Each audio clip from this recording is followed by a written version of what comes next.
Hello, welcome back. Thank you so much for being here. Today we're going to be testing out the new Laura Mercier Real Flawless Weightless Perfecting Concealer. So we're going to be doing a 10-hour wear test on this one today. So this concealer is available now on their website and Sephora. This retails for $33 US or 45 Canadian. So not inexpensive. This is supposed to be a weightless serum infused multitasking concealer that quickly brightens, hydrates, and smooths while providing medium coverage, crease proof, cake free formula, up to 16 hours of wear time, and a natural finish. And this is available in 22 shades. So let's open this up. So this is what it looks like, and it's pretty consistent with the foundation in this line. Although the foundation is a frosted glass bottle, this one is just plastic. So this concealer does have a 12-month shelf life, and it is made in the US with globally sourced ingredients.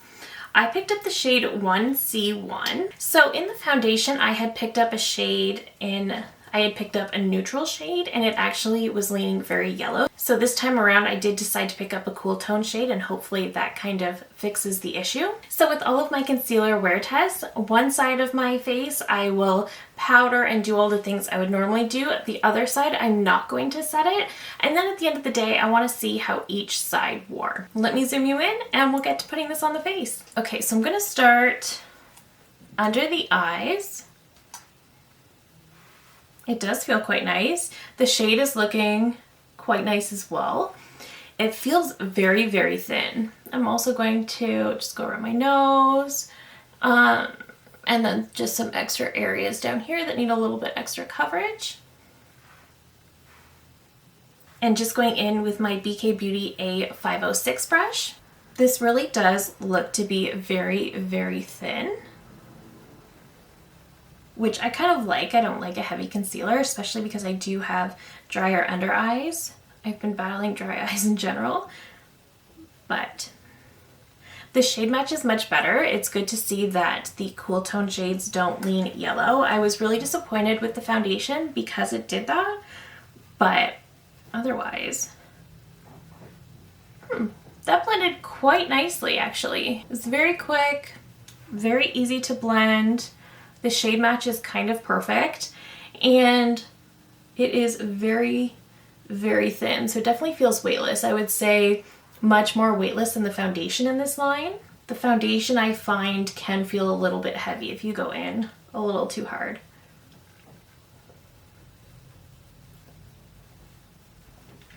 I feel like it's more of a light coverage though. That's the only thing. I don't really think it's very medium.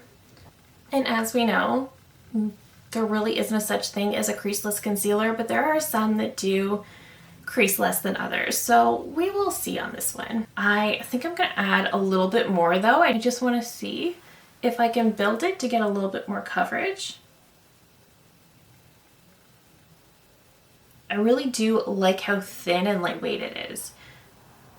It's very, very comfortable. Okay, I feel like that did give me a bit more coverage. So this is built up, this is not. Maybe it's a bit more. Just add a little bit more over here. So far, I really like that. Feeling it, it feels kind of like skincare. It doesn't necessarily feel tacky, like you have to powder it, but it does feel hydrating. It does feel like you might want to powder it if you don't want it to crease. Yeah, once I tried to build it up, it's definitely creasing a little bit more.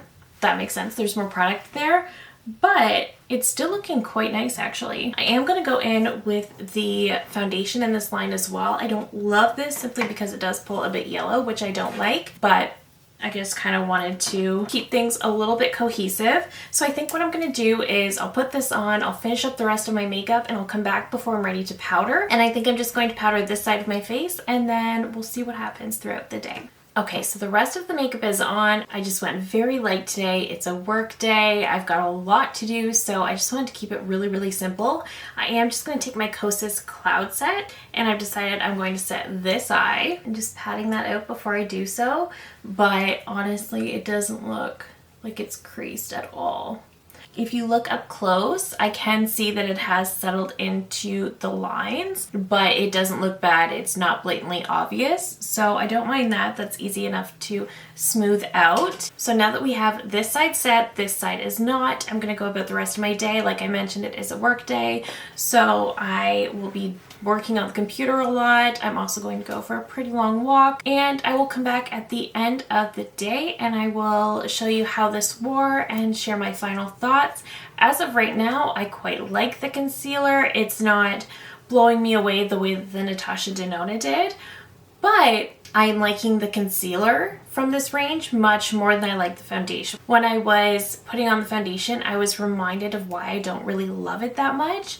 But I really, really like the concealer. It's very thin, it's very easy to blend, it really is weightless, unlike the foundation. So I will go about the rest of my day, and I will be back tonight to share my final thoughts. All right, we have reached the very end of the day. This has been on for about 10 hours, so my makeup in general is looking a little rough at the moment. I'm dealing with some really intense dry eyes, and it's making me crazy. So I have been rubbing at the corners a little bit. So if that looks a little rough, that's not the fault of the concealer. That is 100% me. But I have been working all day long. I do have a walking pad under my desk, so I had that for like an hour and a half. So I did try to put this concealer through the paces as much as possible. And overall, I think it performed quite well. Okay, so let me zoom you in and see if I can show you exactly what the under eyes are looking like. Okay, so this eye was the one that I did set, and it still looks pretty good. There's very minimal creasing. There's a little bit of gathering in a fine line over here. This outer corner is looking a little bit rough. Like I said, I was definitely rubbing it a lot more than I should. This eye is the one that I didn't set, and I feel like it's rubbed off quite a lot. In around my nose area, this side looks a little bit dry, but this side looks completely fine. This side is my dry spot anyway, where I applied to my forehead, my chin, everything looks really, really good. I will say my foundation wore off a little bit weird.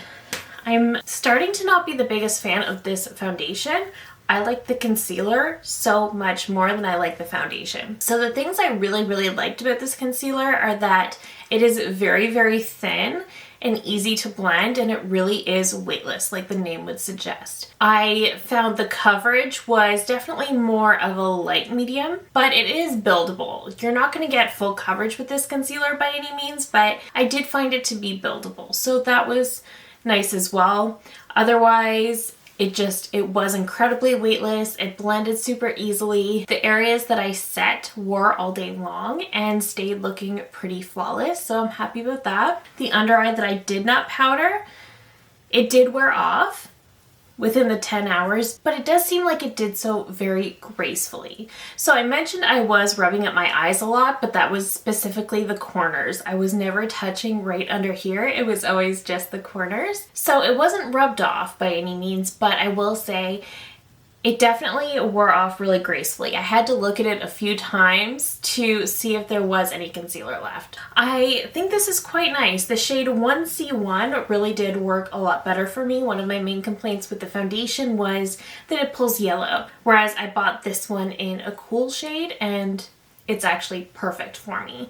So I enjoyed that as well. I would probably compare this more closely to the Makeup Forever HD Skin Concealer that is also very, very thin and lightweight but super blendable. And I got a ton of use out of that one because I found it was a perfect everyday concealer. It didn't give intense coverage but did blend out very, very easily and just gave just the right amount of coverage for every day. So after just wearing this today, I would compare it to that. I think setting this is important to the longevity.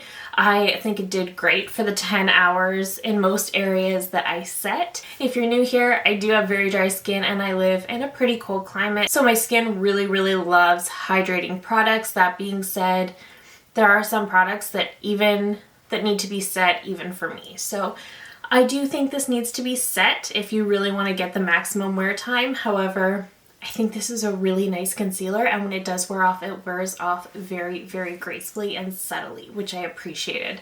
I think it also held up pretty well to my constant rubbing at the corners of my eyes, so I appreciate that as well. That is major points for this concealer. Again, around my nose, my chin, my forehead, all look really, really good, so I'm impressed.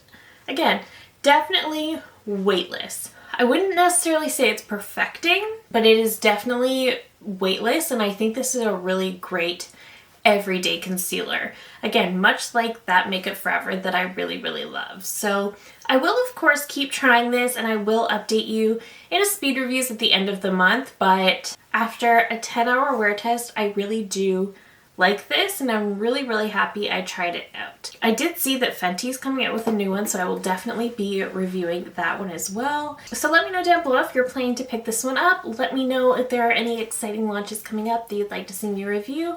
I love hearing from you guys as always.